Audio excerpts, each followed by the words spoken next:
السلام علیکم ورحمۃ اللہ وبرکاتہ۔ ڈیلی 1 پیج کے شعبے سے آج کے پیج کا نمبر ہے 150۔ سورۃ الانعام کا یہ آخری صفحہ ہے۔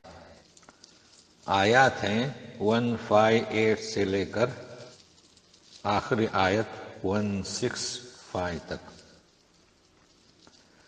اعوذ باللہ من الشیطان الرجیم۔ هل ينظرون إلا أن تأتيهم الملائكة أو يأتي ربك أو يأتي بعض آيات ربك يوم يأتي بعض آيات ربك لا ينفع نفسا إيمانها لم تكن آمنت من قبل لا ينفع نفسا إيمانها لم تكن آمنت من قبل أو كسبت في إيمانها خيرا قل انتظروا إنا منتظرون۔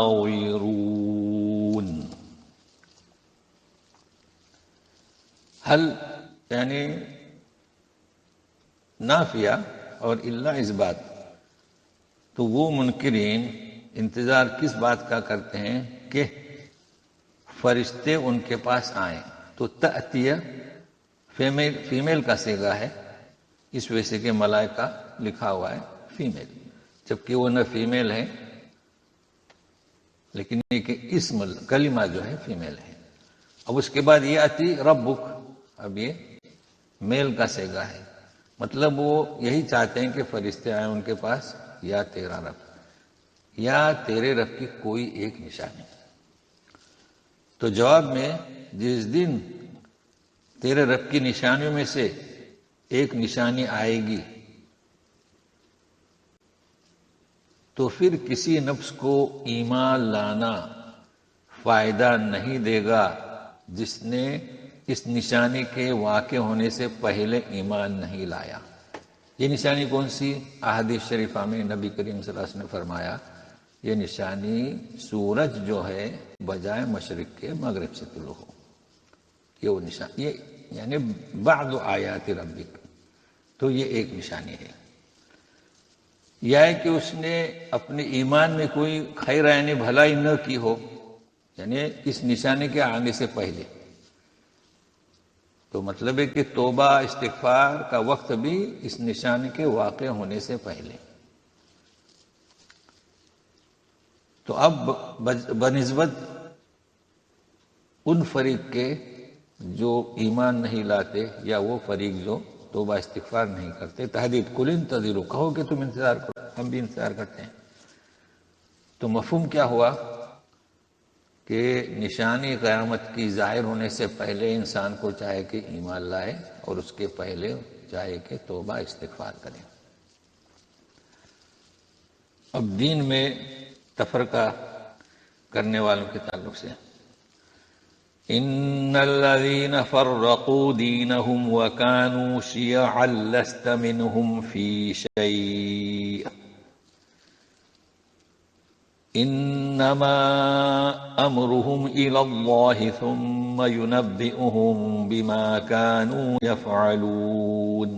شیعہ جمع ہے جنہوں نے اپنے دین میں تفرقہ ڈال دیا اور ہو گئے ٹکڑے ٹکڑے، شیعہ، تو شیعہ ٹکڑا، فرقہ، اس کی جمع۔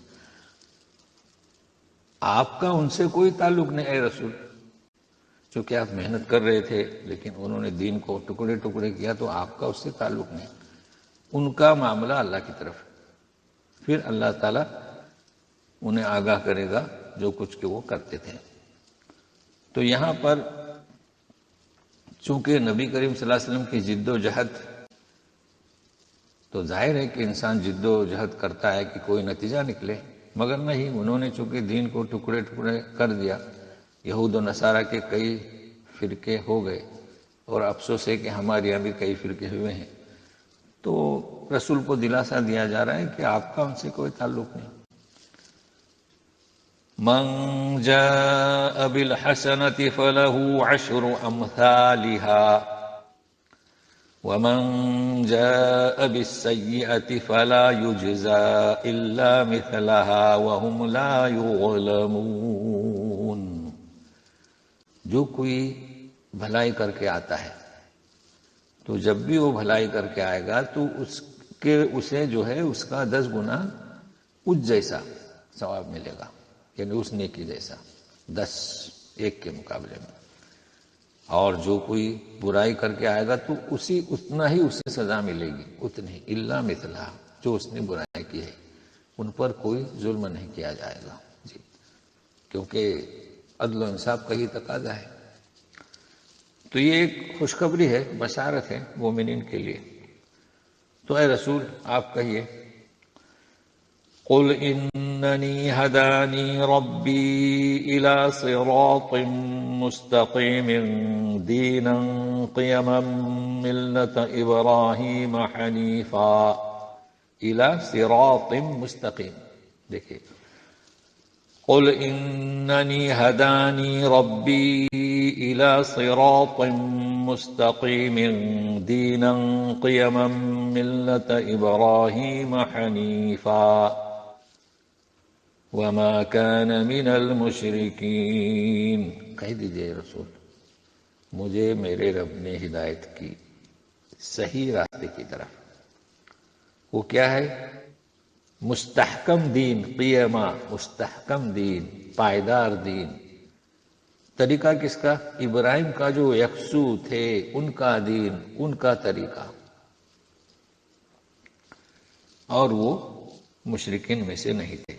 ہمیشہ بار بار ملت ابراہیم، اور ابراہیم کی صفت حنیفہ، ملت کی نہیں بلکہ ابراہیم جو یکسو تھے، صرف اللہ کے ماننے والے تھے۔ تو آپ اس کا اعلان کر دیں کہ اللہ نے مجھے ہدایت دی۔ قل ان صلاتي ونسكي ومحياي ومماتي لله رب العالمین۔ دیکھیے، نسکی، صلاتی، نسکی، ومحیائی نہیں، اس لیے کہ یہاں پر الف ہے، تو جیسے عصای، محیائی، اسے ذہن میں رکھیے گا۔ پھر ومماتی، قل ان صلاتي ونسكي ومحياي ومماتي لله رب العالمین۔ کہہ دیجئے کہ میری نماز، نسک، احکام، چاہے حج کے ہوں چاہے قربانی کو ہوں، میرا زندہ رہنا، میرا مرنا، سب رب کے لیے جو جہان کا رب ہے۔ یہ دعا، اس کے پہلے بھی انبیاء یہی دعا پڑھتے آ رہے ہیں۔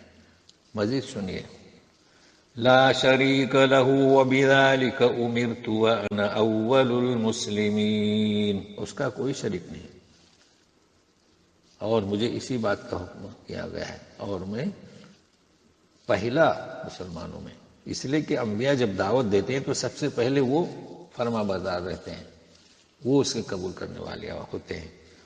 مزید کہیے، قل اغیر اللہ ابغی ربا وهو رب كل شيء ولا تكسب كل نفس الا عليها ولا تزر وازرة وزر اخرى ثم الى ربكم مرجعكم فينبئكم بما كنتم فيه تختلفون۔ کہہ دیجئے کہ کیا میں اللہ کے سوا کسی کو اپنا رب تسلیم کروں؟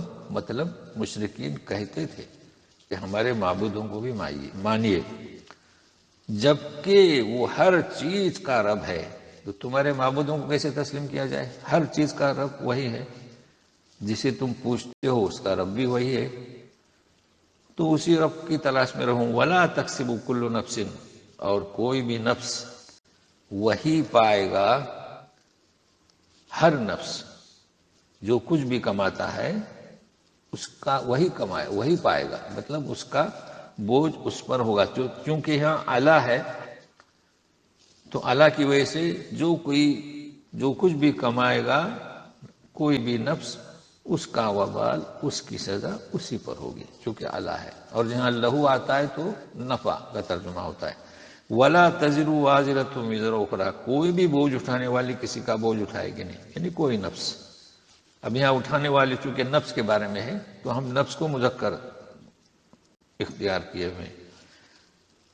پھر تمہارے رب کی جانب لوٹانا ہوگا تمہارا، پھر تمہیں باخبر کرے گا جس میں تم اختلاف کرتے تھے۔ تو اس کا جوڑ ہوا کہ فرقوا دینہم وکانوا شیعا، تو تفرقہ کی مذمت جو اختلاف کر رہے ہیں تو اللہ تعالیٰ آگاہ کرے گا کہ صحیح کیا، سچ کیا۔ مگر ظاہر ہے کہ اس وقت آگاہ ہونا جو غلط راہ پر ہے، جنہوں نے تفرقہ کیا، فرقے بنائے، انہیں کافی افسوس ہوگا۔ وَهُوَ الَّذِي جَعَلَكُمْ خَلَائِفَ الْأَرْضِ وَرَفَعَ بَعْضَكُمْ فَوْقَ بَعْضٍ دَرَجَاتٍ لِيَبْلُوَكُمْ فِي مَا آتَاكُمْ إِنَّ رَبَّكَ سَرِيعُ الْعِقَابِ وَإِنَّهُ لَغَفُورٌ رَحِيمٌ۔ وہی ہے جس نے تمہیں جانشین، نائب زمین میں، اب خلائف جمع خلیفہ کی، تو چونکہ ہم جب کہیں گے کہ تمہیں، تو خلیفہ جب ترجمہ کریں گے تو جمع آ گیا، یہ اردو کا سسٹم ہے، تو خلیفے ترجمہ کرنے کی ضرورت نہیں۔ وہی ہے جس نے تمہیں زمین میں جانشین بنایا، خلیفہ بنایا۔ اور رفع بعضکم ورفع بعضکم فوق بعض، تم میں سے ایک کا ایک پر درجہ بلند کیا، تو درجات ہوئے۔ اچھا، یعنی کیا؟ کوئی امیر ہے تو کوئی غریب ہے، کوئی حاکم ہے تو کوئی محکوم ہے، تو یہ درجات اللہ نے مقرر کیے۔ کیوں؟ تاکہ تمہیں آزمائے جو کچھ تمہیں دیا ہے اس میں۔ اس کا مطلب یہ نہیں ہے کہ تمہاری یہ حیثیت تھی اور تمہاری یہ خاصیت تھی کہ تمہیں امیر بنایا گیا یا حاکم بنایا گیا، نہیں۔ کسی کو غریب بنایا تو اس میں اس کی آزمائش، کسی کو محکوم ہے تو اس میں اس کی آزمائش، کسی کو امیر تو اس میں اس کی آزمائش، یہ مطلب ہے۔ یعنی تمہیں جو ہم نے یہ درجات دیے ہیں اس پر خوش نہیں ہونا، شکر ادا کرنا، باقی یہ اس لیے دیے ہیں کہ تمہیں آزمائیں۔ اور رہا سوال کہ آپ اگر ان نعمتوں پر پورے نہیں اترے تو پھر اللہ تبارک تعالیٰ سریع العقاب، جلد سزا دینے والے، اور اس کے ساتھ غفور الرحیم بھی ہیں۔